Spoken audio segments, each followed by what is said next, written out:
Hello everyone, PCS Prabodh group में आप सभी का स्वागत है। आशा करती हूँ आपकी तैयारी मेंस आंसर राइटिंग की अच्छे से चल रही होगी। और हमने जीएस 1 में हिस्ट्री के क्वेश्चंस को ऑलमोस्ट कवर कर लिया है और इसका फाइनल टेस्ट हम 22 अक्टूबर को प्लान कर रहे हैं, जिसमें हिस्ट्री होगा और डीआई का सेक्शन होगा। आज हम जो चर्चा करने जा रहे हैं वो फोकस करेंगे जीएस 2 के पेपर के बारे में, और उसमें भी मुख्यतः हमारा फोकस रहेगा जो सेक्शन 2 है उसका, जिसमें कि इकोनॉमी और ज्योग्राफी पूछा जाता है। तो उसके इम्पॉर्टेंट टॉपिक्स क्या क्या हैं, उसका सोर्स कहाँ से है, क्या क्या चीज़ें आपको कहाँ कहाँ से पढ़नी है और उस पर किस तरह का अप्रोच लेना है। इन तरह जो जीएस 2 के इकोनॉमी और जियोग्राफी के जो सेक्शन में 2 में क्वेश्चंस पूछे जाते हैं, उनमें किस तरह का अप्रोच लेके आपको आंसर करना है। अच्छा, पॉलिटी जो का जीएस 2 का सेक्शन 1 है वो ऑलरेडी हमने डिस्कस कर लिया है। आप हमारे चैनल पे जाके इसके बारे में वीडियो और अन्य जानकारी इसके बारे में प्राप्त कर सकते हैं। और साइंस के बारे में मैं बाद में चर्चा करूंगी। आज का जो फोकस है वो हमारा सेक्शन 2 पे रहने वाला है, इकोनॉमी और ज्योग्राफी पे। चलिए आगे बढ़ते हैं।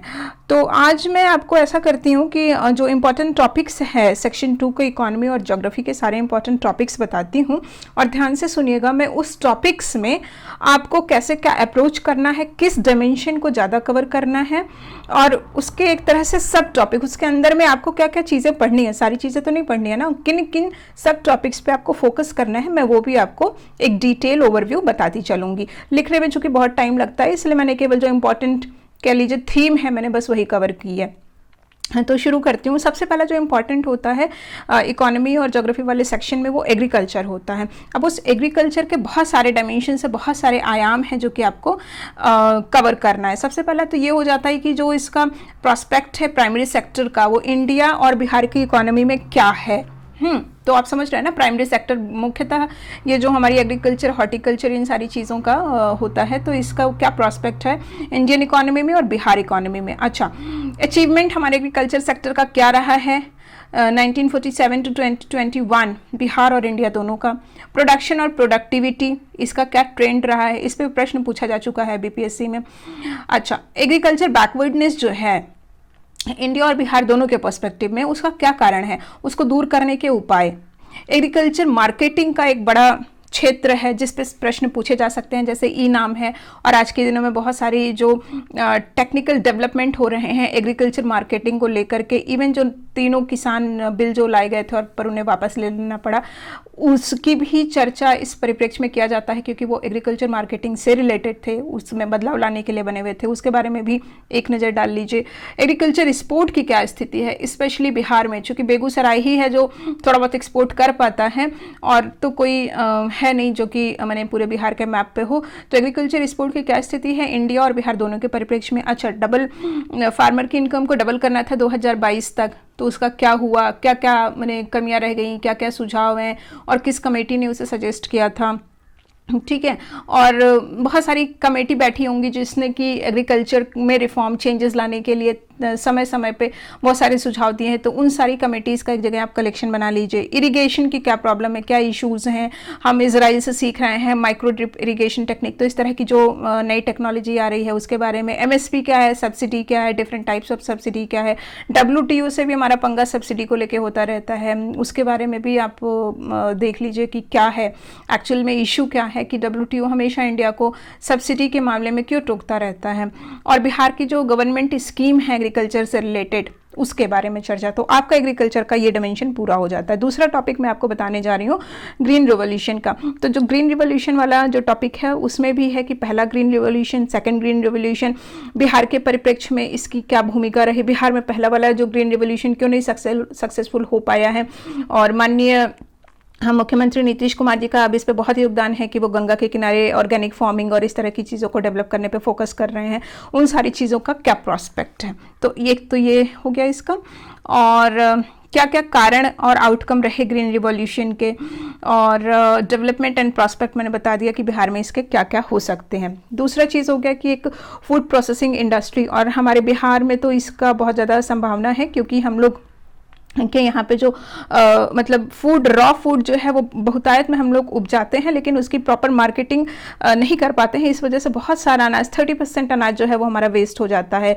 अनाज है, फल फूल सब्जियाँ। तो फूड प्रोसेसिंग इंडस्ट्री बिहार में इसका क्या रोल है और इंडिया में क्या रोल है? मेगा फूड पार्क्स बनाए जा रहे हैं, और अभी जो I2U2 समिट हुई थी उसमें UAE इन्वेस्ट करने जा रहा है $2 बिलियन फूड प्रोसेसिंग इंडस्ट्रीज़ के लिए।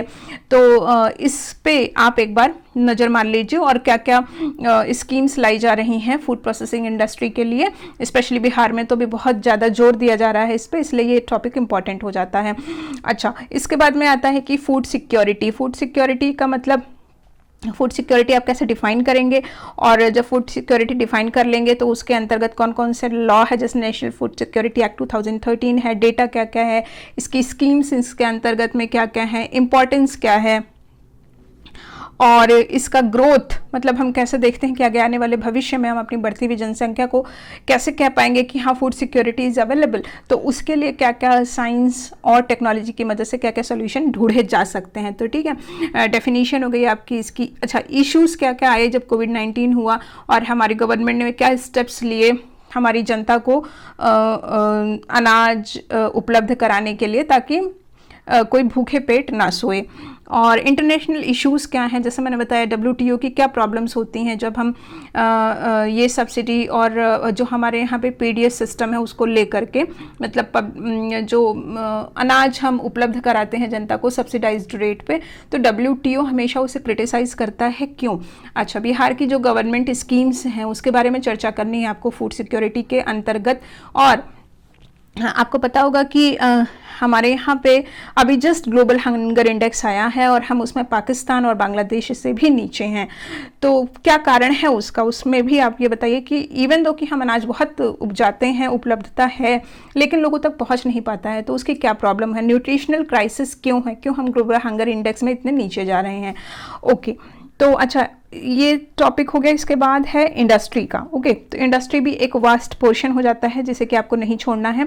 तो उसमें हो गया कि जैसे पॉलिसीज़ क्या हैं बिहार की, इंडस्ट्रियल पॉलिसीज़, स्पेशली अभी जून में लेदर पॉलिसी मुख्यमंत्री नीतीश कुमार जी ने पटना में ले आई है और बहुत सारी स्कीम्स चलाई जा रही हैं। तो एक तो ये इंडस्ट्री वाला पोर्शन हो गया, मैं इसके बारे में भी आपको और डिटेल में बताती हूँ। तो और स्पेशली कि जो बिहार की इंडस्ट्री है वो इतनी बैकवर्ड क्यों है, क्या प्रॉब्लम है कि हमारे यहाँ इंडस्ट्रियल ग्रोथ जैसी तमिलनाडु और कर्नाटका इन सब जगह पे हुई, यहाँ पे क्यों नहीं हो पाई, उसकी क्या क्या चैलेंजेस और इश्यूज़ हैं। तो एक ये इसका पर्सपेक्टिव हो गया। और दूसरी बात ये हो गई कि क्या क्या इंडस्ट्रियल ग्रोथ जो इंडिया में है उसमें क्या क्या इशू और चैलेंजेस हैं। इंडस्ट्रियल कॉरिडोर बनाए जा रहे हैं स्पेशली बिहार में, तो उसका क्या मतलब है, उसके क्या क्या पर्सपेक्टिव्स हैं, नीति आयोग ने क्या क्या स्टेप्स लिए हैं इंडस्ट्रियल प्रोग्रेस के लिए इंडिया और बिहार दोनों में, बैकवर्डनेस का क्या रीज़न है, और एक आपसे तुलना करना, जैसे मैंने बताया ना कि बिहार और तमिलनाडु की इंडस्ट्रियल ग्रोथ की अगर आपको तुलना करनी हो तो वो आप कैसे करेंगे। ठीक है, तो एक ये इंडस्ट्री वाला पॉइंट हो गया। दूसरा हो गया प्लानिंग का हो गया। तो प्लानिंग जैसे कि पहले आपको पता था कि पंचवर्षीय योजनाएं इस तरह की चीज़ें होती थी प्लानिंग में, लेकिन अब उसको रिप्लेस करके नीति आयोग आ गया है। और एक नीति आयोग ने एक रिपोर्ट भी इशू की थी, नीति आयोग @75 करके, तो उसमें बहुत सारा डेटा आपको मिल जाएगा, आप वो देख लीजिए। और प्लानिंग कमीशन और नीति आयोग की तुलना, दोनों में क्या अच्छाई है क्या बुराई है, नीति आयोग ने अभी तक क्या अचीव किया, ये एक डायमेंशन लेकर के इस टॉपिक को आप पढ़ सकते हैं। अच्छा, फिर आया make in India. Make in India है, तो मेक इन इंडिया, तो उसमें क्या क्या आप पढ़ेंगे। मेक इन इंडिया में आप ये देखेंगे कि इसके क्या क्या घटक हैं, क्या क्या इंपॉर्टेंट कंपोनेंट्स हैं, क्या क्या इश्यूज आते हैं कि हम चाइना की तरह एक मैन्युफैक्चरिंग हब डेवलप नहीं हो पा रहे हैं। बिहार इंडिया दोनों का पर्सपेक्टिव, रिसेंट एडवांसमेंट अभी मेक इन इंडिया में क्या हो रहा है कोविड-19 के टाइम में, क्योंकि हमने बहुत सारी इंडिजीनियस वैक्सीन्स डेवलप करी, बहुत सारी किट बनाई, तो वो सारी चीज़ें, ये प्रश्न पूछा भी जा चुका है। और मेक इन इंडिया अलग अलग सेक्टर में, स्पेशली प्राइमरी, सेकेंडरी और टर्शरी सेक्टर में अगर आपको ऐसा अलग करके बताना हो तो वो आप बताइए। और इसके बाद में हमारी एक्सपोर्ट वाली जो पॉलिसीज़ हैं वहाँ पे हम कहाँ लैग बिहाइंड करते हैं कि हम अपने मेक इन इंडिया को ग्लोबल लेवल पे उतना सक्सेसफुल नहीं बना पा रहे हैं, क्या चैलेंजेस हैं। और दूसरा इंपॉर्टेंट जो सेक्शन आपके पास में मैं बताने जा रही हूँ वो ये है, MSME का है।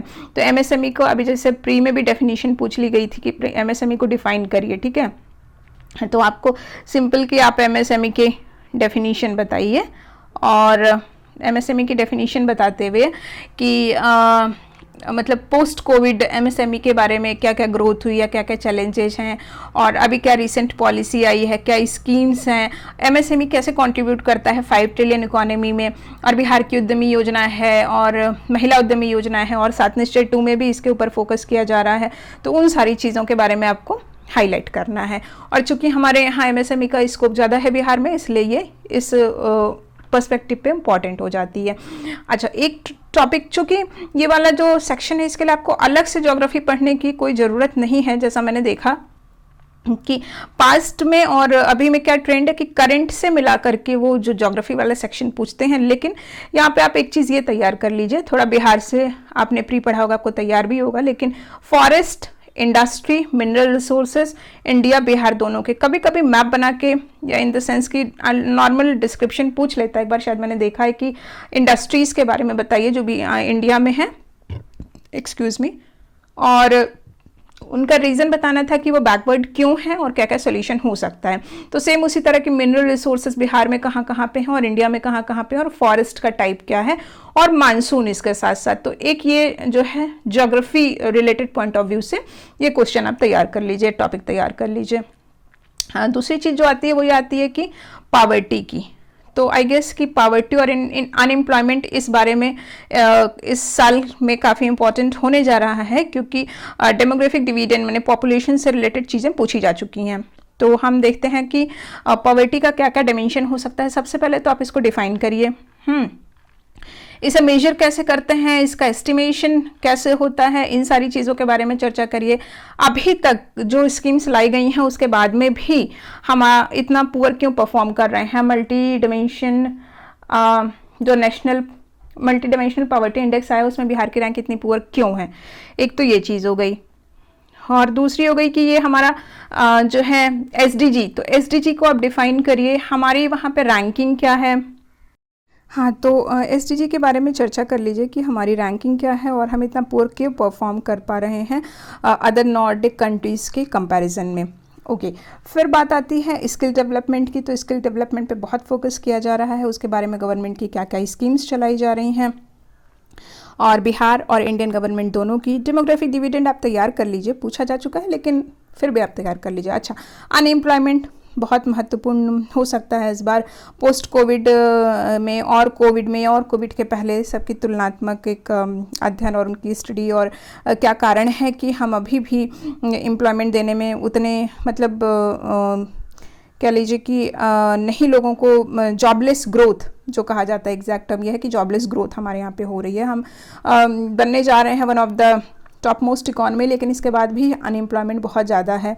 तो इसका क्या कारण है, इकॉनमी ग्रोथ उसी पर्सपेक्टिव में। लैंड रिफॉर्म के बारे में पढ़ लीजिए, प्राइवेटाइजेशन ऑफ पीएसयू बैंक्स, जो कि अभी भी निर्मला सीतारमण जी ने भी कोट किया था कि प्राइवेटाइजेशन हम करेंगे, और उसके बारे में चर्चा की, उसकी ज़रूरत आखिर क्यों पड़ी, और अभी का क्या पर्सपेक्टिव है, कैसे बैंक्स के पास में उनके सामने क्या क्या चैलेंजेस हैं। ईज़ ऑफ डूइंग बिजनेस आप पढ़ लीजिए। और दूसरी बात मैं ये बोलनी चाहूँगी कि ह्यूमन डेवलपमेंट पे भी क्वेश्चन पूछा गया है, इसलिए इसको तैयार कर लीजिए कि इसके क्या क्या पैरामीटर्स हैं, क्या इंडिकेटर्स हैं, कैसे मेजर किया जाता है, हमारी क्या स्थिति है। WTO स्पेशली हमारे क्या क्या डिस्प्यूट्स इंडिया के हैं, जैसे सब्सिडी के बारे में मैंने बताया, जो हम अनाज वितरण करते हैं सब्सिडाइज्ड रेट पे, उस पर WTO का क्या पॉइंट ऑफ व्यू है। फिर बिहार इकोनॉमी स्पेशली 7 निश्चय और जो उनकी गवर्नमेंट की स्कीम्स चलाई जा रही हैं उसके बारे में। फ्लड एंड ड्रॉट बिहार की सबसे बड़ी समस्या है, उससे आप कैसे निपटेंगे। रिवर सिस्टम ऑफ बिहार, ये आपको पता होना चाहिए, बिकॉज आप इसे कहीं भी अपने आंसर में यूज कर सकते हैं। इनलैंड वाटरवेज, क्योंकि हम अब जो हमारे जल मार्ग हैं उन पर बहुत फोकस कर रहे हैं, स्पेशली PM गति शक्ति में भी बहुत सारे टर्मिनल बनाए जा रहे हैं, ताकि हम अपना जो रिसोर्सेज हैं उसका ऑप्टिमाइज्ड वे में यूटिलाइजेशन करके कार्गो को कम समय में कम पैसे में एक जगह से दूसरी जगह पहुंचा पाएँ। Migration is very important in Bihar. तो कैसे माइग्रेशन में, जब कोविड था तो लोग कैसे वहाँ से दिल्ली और उन सब जगह से बिहार वापस में आए, और इसके बाद अब फिर से वापस शुरू हो गया है माइग्रेट होना। तो माइग्रेशन बिहार की एक फंडामेंटल प्रॉब्लम है, उसके क्या क्या कारण हैं, कैसे आप उसको सॉल्व करेंगे। अगर आप एक ज़िले के DM हैं तो आप कैसे उसको सॉल्व करेंगे इस पर्सपेक्टिव से। स्पेशल इकोनॉमिक जोन क्या होता है, और स्पेशल इकोनॉमिक जोन क्या होता है, और डिसइन्वेस्टमेंट ऑफ पीएसयूज। तो ये कुछ टॉपिक्स थे इकोनॉमी और ज्योग्राफी के। यदि आप इन पे फोकस कर लेंगे तो आई बिलीव कि क्वेश्चंस थोड़ा घुमा फिरा के भी पूछा जाएगा इधर उधर से भी, तो you will be handle, you can handle it nicely, there is no issue. तो इन चीज़ों पे आप फोकस करेंगे। दूसरा मैं आपको बताती हूँ कि हमारा प्लान क्या है जो हम आंसर राइटिंग अपने टेलीग्राम ग्रुप पे कर रहे हैं। तो चूंकि बहुत सारी क्वेरीज आ रही थी, लोग परेशान हो रहे थे कि मैम आप एक प्लान बता दीजिए तो हम लोग ऐसे मोटिवेटेड रहेंगे।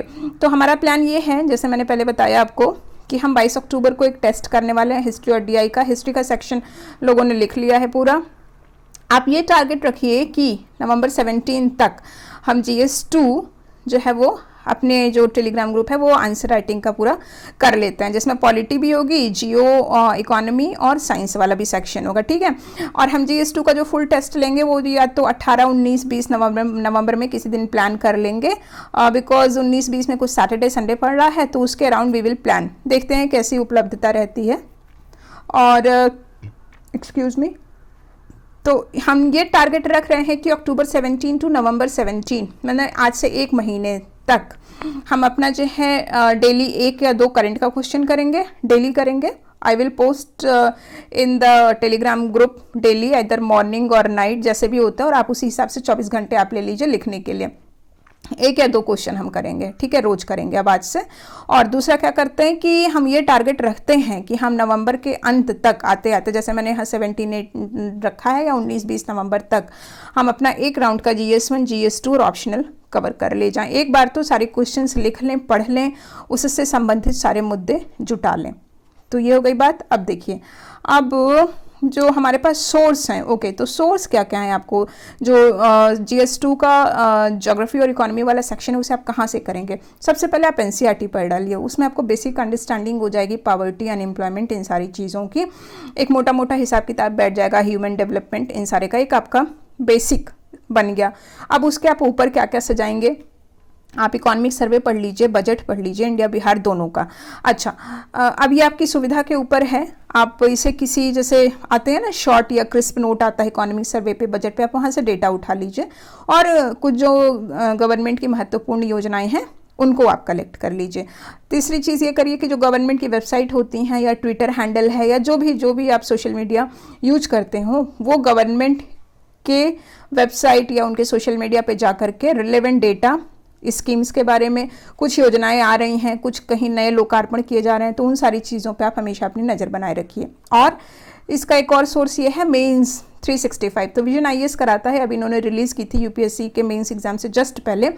मेंस 365 हर विषय की आती है, तो जियोग्राफी और इकोनॉमी, इसके लिए आप रेफ़र करिए मेंस 365 और विजन IAS का, जैसा आपको अगर अच्छा लगे। नहीं तो अगर आप और भी कोई मैगजीन फॉलो करते हो तो आप उसका कर सकते हैं। मुझे ये अच्छा लगता है क्योंकि ये कंसोलिडेटेड पूरे 1 साल का मुझे इसमें टॉपिक मिल जाता है, पॉइंट्स मिल जाते हैं, तो यू कैन फॉलो दिस। और लोकल बिहार की कोई भी, जो भी स्पेशल कोई भी मैगजीन जो आप पढ़ते हो, या न्यूज़पेपर, जैसा भी आपको अच्छा लगे, तो वहाँ से जो भी बिहार के जो करंट के घटनाक्रम हो रहे हैं उन पर नज़र बनाए रखें। तो ये आपका अप्रोच रहा ज्योग्राफी और इकोनॉमी का। और मैं आशा करती हूँ कि हमारा जो पीसेस प्रबोध वाला ग्रुप है, इसके टेलीग्राम चैनल से जुड़ करके आप हमारे इस आंसर राइटिंग इनिशिएटिव का फ़ायदा उठाएं। और आज का जो प्रश्न है वो ये है कि पॉवर्टी को डिफाइन करना है। देखिए, अब मेरा ये अनुमान है कि ज्योग्राफी और इकोनॉमी में straight forward question, even GS2 पूरा straightforward question they are not going to ask in BPSC। ऐसा नहीं है कि आपसे सिंपल आपने रिपीट कर दिया कि भैया प्रेसिडेंट के शक्तियों की चर्चा करिए और ये बताइए कि ऐसे बिहार में कहाँ कहाँ घटनाक्रम हुए थे जो विवादास्पद रहे हों। तो बिल्कुल स्ट्रेट फॉरवर्ड क्वेश्चन अब BPSC में नहीं पूछा जाएगा GS2 में, इसलिए ये दिमाग से हटा दीजिए। हाँ, प्रीवियस ईयर क्वेश्चन पेपर आपको ये बनाने में जरूर महत्वपूर्ण भूमिका निभाएंगे कि BPSC का माइंडसेट कैसा है, वो किस तरह के क्वेश्चन पूछता है। और अब आपको उन्हीं के आधार पे आगे और आने वाले कठिन प्रश्नों के लिए तैयार होना पड़ेगा GS2 में। और जैसे इसमें मैंने बनाया है, एक क्वेश्चन के कई सब पार्ट होंगे, 4 या 5 सब पार्ट होंगे, आपको सभी को आंसर करना है लिमिटेड टाइम में, लिमिटेड पेज में। इसलिए मैं ये जो क्वेश्चन 1 दे रही हूँ, कोशिश करिए कि आप 20-21 मिनट में लिखिए और 4 पेज में। हो सकता है पहले आप 6 पेज में लिखें, फिर उसको काट कूट के 4 पेज में करिए। देखिए मैंने इसमें कितने कितने डायमेंशन पूछे हैं। सबसे पहले आपको पॉवर्टी को डिफाइन करना है, फिर डिस्कस करना है कि आपको पॉवर्टी एस्टिमेट कैसे करते हैं, ठीक है। इसके बाद मैंने क्या पूछा है कि what is natural multi dimensional poverty index, ये क्या है, बिहार की इसमें क्या रैंक आई है, और गवर्नमेंट इतनी बहुत कोशिश करने के बावजूद भी इंडिया और बिहार दोनों जो है मल्टी डायमेंशनल पॉवर्टी इंडेक्स पे मैंने इनकी जो रैंक है, परफॉर्मेंस है, बहुत ख़राब है। तो उस पर आपको कमेंट करना है और आपको सोल्यूशन देना है। तो आप समझ रहे हैं, इतना जो प्रश्न है आपको उसके 4 पेजों में हटाना है। This is an art.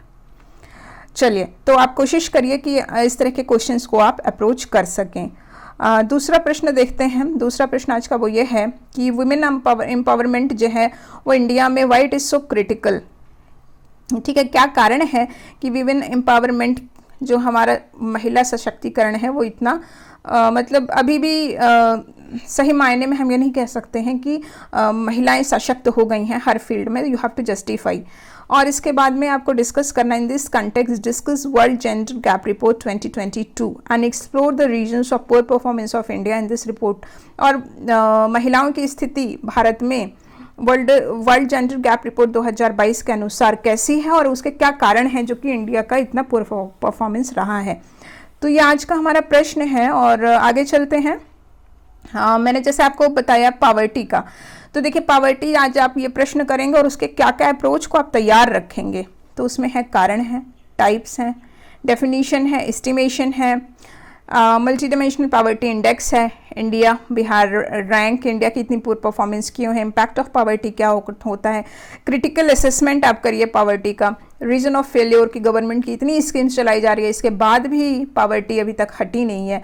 और एक 2019 का नोबेल प्राइज़ है जो कि पॉवर्टी से रिलेटेड है, आप इसे कहीं पे ऐड कर सकते हैं अपने आंसर्स में। और जो आज मैंने दोनों प्रश्न दिए हैं उसका जो सबमिशन टाइम है वो है कल तक, 18 नवंबर रात 11:59 तक आप सबमिट करिए।